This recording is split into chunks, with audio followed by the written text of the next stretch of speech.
life. It takes many unexpected turns along the way.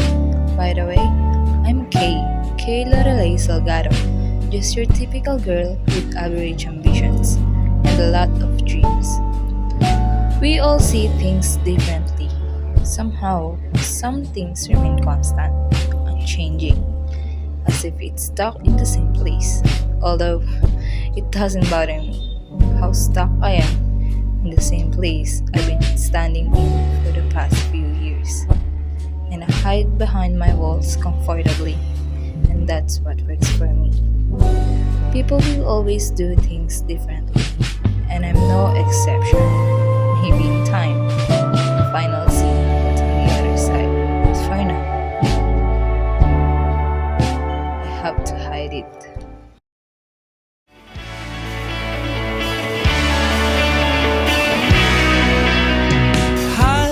Di mo papansin ang aking pagtingin. Sa tuwing kasama ka, ang oras ay bitin. Kasi biglang tumbok ito, di ko alam paano.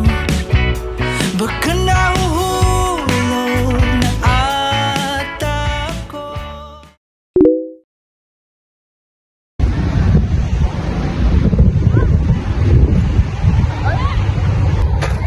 Ano ba? Where are you even going? Stop it! Ano ba?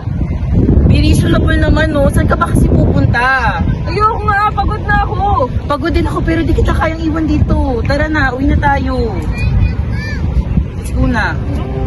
The truth and the lie, hand in hand, but never meeting the same ends. Sa mundong hindi pwede ipakita ang iyong tunay na pagkatao, mayroon ba talagang totoo? Ano nga ba ang kahulugan ng totoo sa mundong puno ng panghuhusga at kritisismo?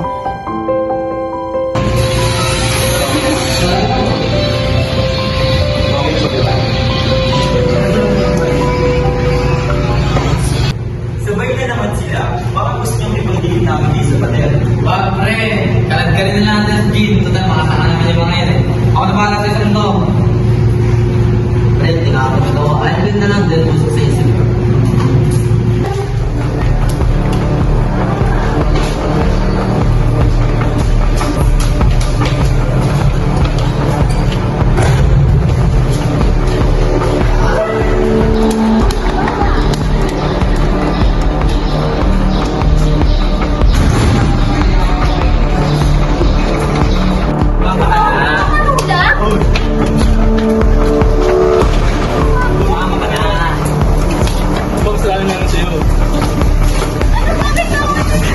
Makulit! Manoodin mo na kung paano bugbugin yung jowa mo.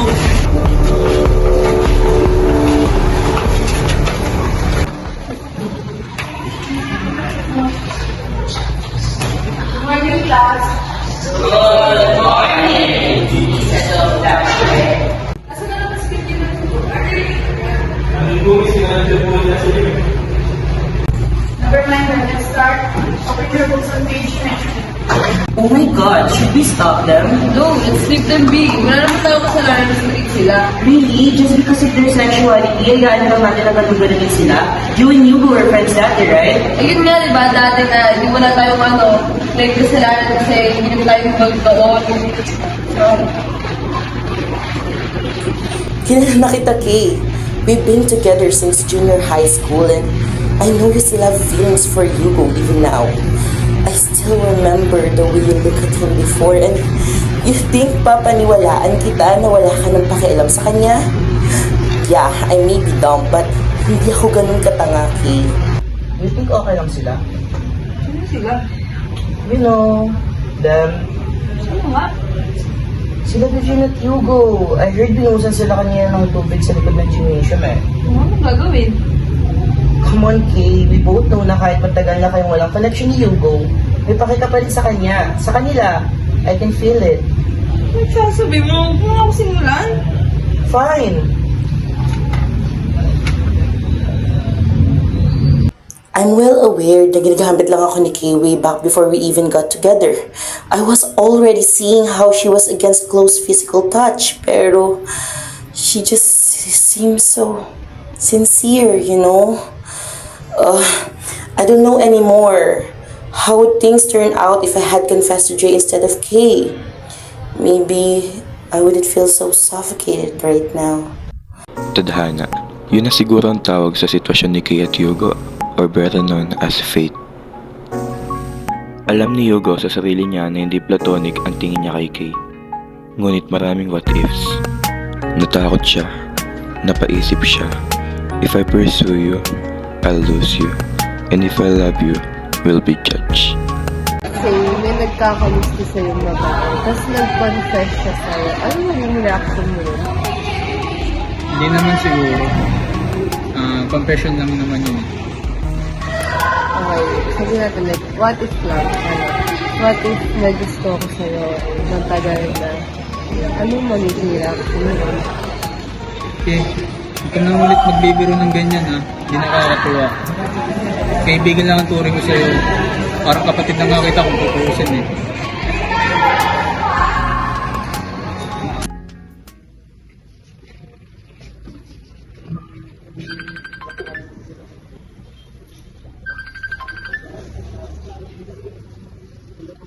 Okay. Oh. Okay. Oh. Look, Kay, I'm sorry, but ngayon ko lang din nalaman. What happened? Ano ba? Ang aga-aga? Ano kasi si Yugo kasi. Napag-usapan na natin to, di ba? Pwede ba? Yugo's dead.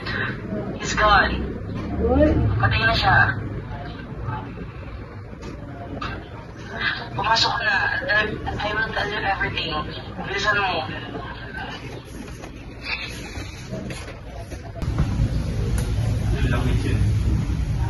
Ika nga nila, your death is your last true. Parang ganun lang kabilis. Parang kahapon lang na kaya pa niyang ipakita na nararamdaman niya kay Yugo.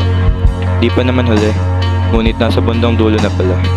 Pagsisisi, pagkabigla, lahat siguro ng emosyon na pwede mong ikamatay, naramdaman ni Kay. If the only thing we did was to love, now something has died inside of Kay.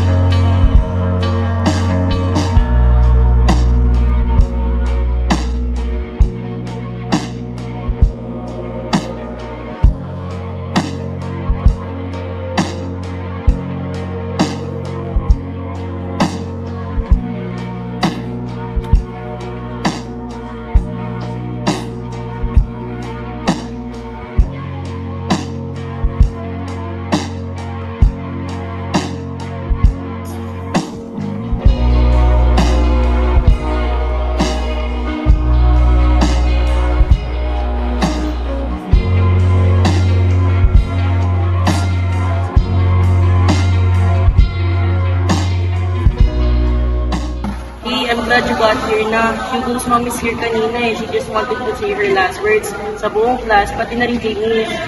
Pero do anything. Baby. Hey, hindi mo naman kasalanan eh.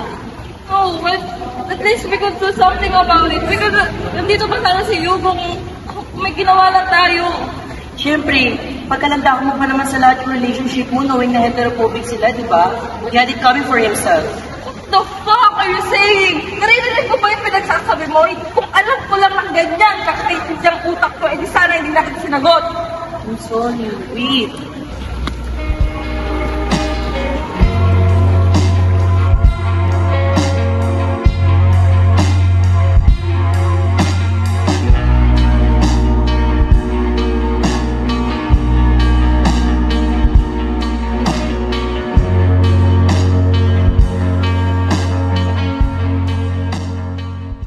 Baby, please. Kailangan ko rin malaman.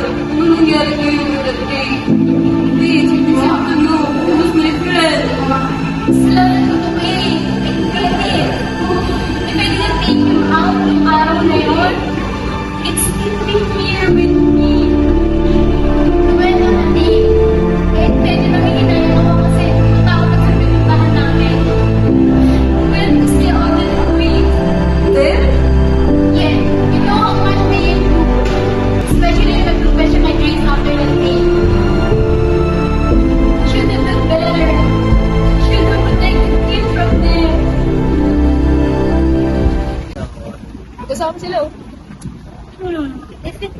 Vivian and Hugo. My favorite pair. Should we pay them a visit? Sure. Well, boys, let's go.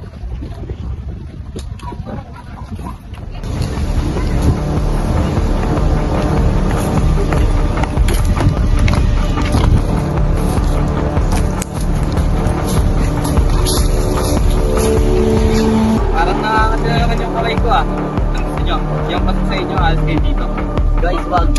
Basta handle ko na video, matik please na agad sa akin.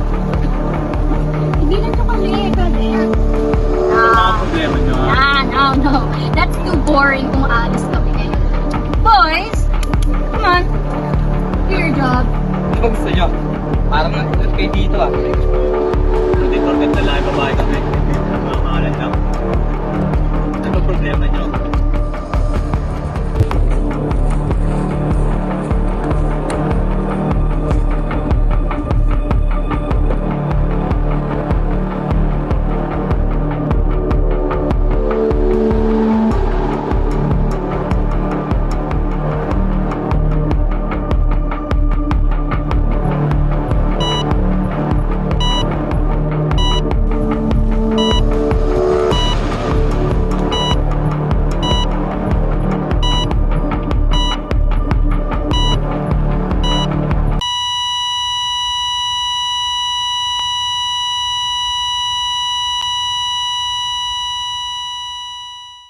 Ang hirap yun. Papatay mo sila.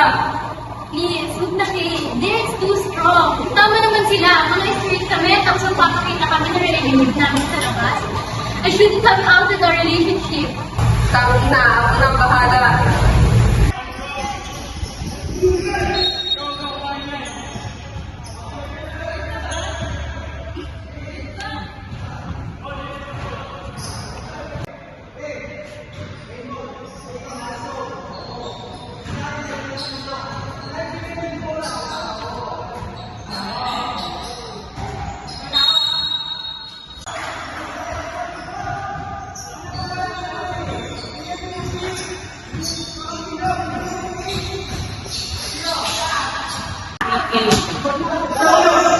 Look, I'm sorry about earlier. Nagdala lang talaga ako ng innocent ko.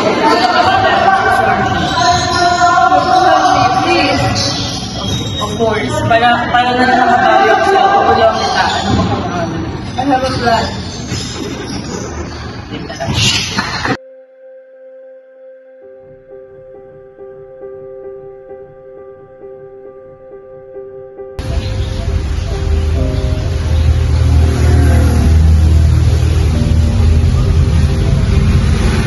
Aga-aga pa yung bakit mo naman ako iniwan agad?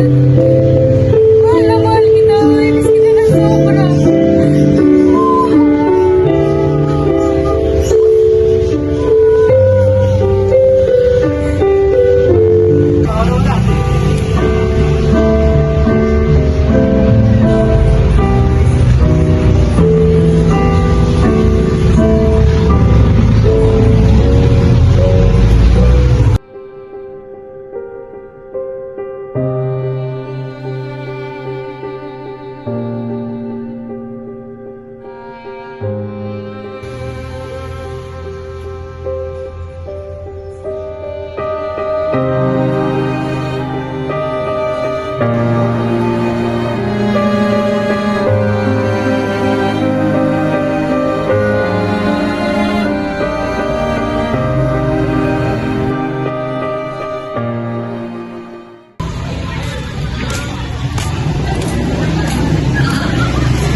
Hold up to. Huwag ako, kuya. Saktan ako. Amin na sabi! Sabi kayo ako, gusto mo masaktan! Ano ba, payapal ka ba? Lahat na lang kinuha nyo. Pangarap ko, kasiyahan ko, pati yung buhay ko. Wala na kayong tinira, pati ba naman tong bag ko, kukunin mo! Papatayin kita!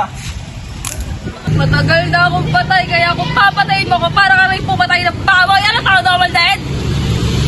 Oo, nasa inyo yan. Tangin na nito mga namang mahirap eh.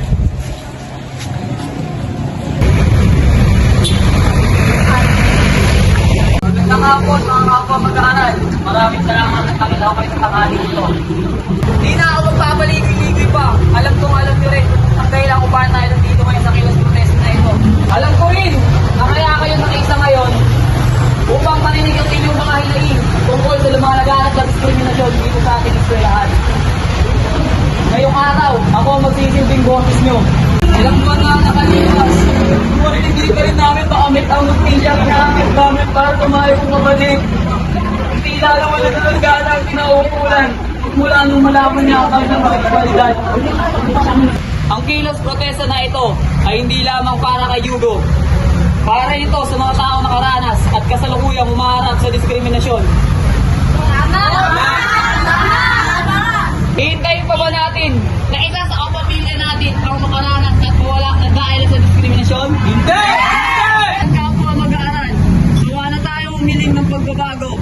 Kaya ang hiling na lang natin ngayon ay pantay na pagtingin ng kapwa-tao at pantay na pagtingin ng batas at justisyang pang makatao. Justisya para sa mga taong biktima ng diskriminasyon. Justisya! Justisya para sa mga biktima ng sistemang hindi makatao. Justisya! Justisya para sa kapatid kong si Yugo. Justisya! Justisya para sa mga tao na biktima ng diskriminasyon. Justisya! Justisya! Justisya! Justisya! Justisya!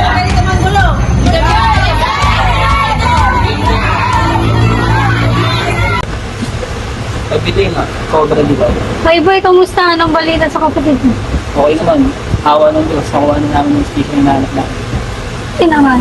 Pero alam mo na ba? Ang alin? May estudyante na naman ang namatay pareha sa kaso ng kapatid mo.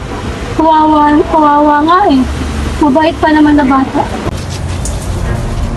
Sa tala ng Department of Education, mahigit 700 mga estudyante sa Pilipinas ang biktima ng bullying. Tinagurian na ngayon ang Pilipinas bilang bullying capital of the world. May batas pero kulang naman ang nagpapatupad. Kabilang yan sa lumabas na dahilan kaya isa sa bawat 3 estudyante sa Pilipinas ang nabubuli. Patuloy na tumataas ang kaso ng mga batang biktima ng bullying. Ayon sa Council for the Welfare of Children, Hindi na talaga matatapos ang diskriminasyon sa mundong to.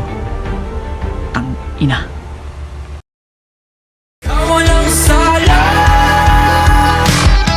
Halika lang, tuklasin ang mundo puno ng isipanin. Halika na, tuklasin ang mundo puno ng isipanin. Bata na parang ka, tukok ang luhaan, nasaktan sugat.